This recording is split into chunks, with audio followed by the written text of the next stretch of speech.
Kanina nga habang wala pa si tatay sa bahay dahil siya ay nasa trabaho, dinaanan kami ng ate ko dito sa bahay. At ayan, namili kami ng mga isda katulad ng bangos at tilapia.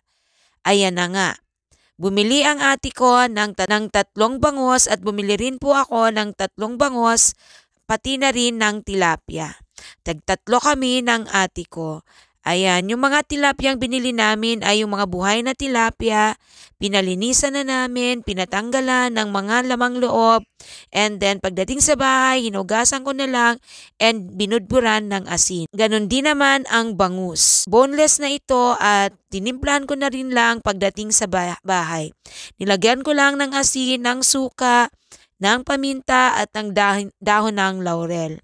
Bumili rin pala kami ng 4 na santol. Ibinigay sa akin ng ate ko or kumuha lang ang ate ko ng 1 piraso at sa akin naman ay 3 piraso.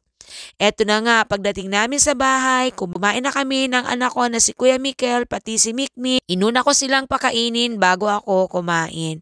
Eto lang ang aking lunch, ang itlog, scrambled egg, and then yung niluto ko kaninang umaga na prinitong karning baka. At sinabayan ko ng pagkain ng santol.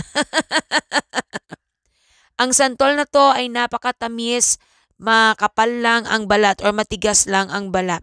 So pagka ako'y kumakain ng santol, nilalagyan ko ito ng asin at ginagayatan ko ng siling labuyo. At para mas lalong masarap, nilalagyan ko ito ng suka na may sili. O, diba? Ganon din ba kayo kapag kumakain ng santol? Napakasarap kasi lalong-lalo na kung ganito ang pagkain ko. Gusto ko ng medyo may maasim na kasabay.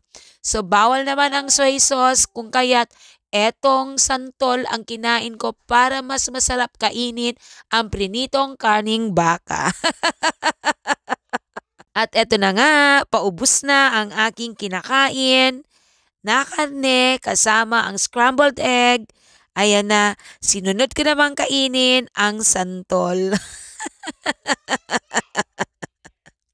So that's all for today. Thank you. Bye. See you next time.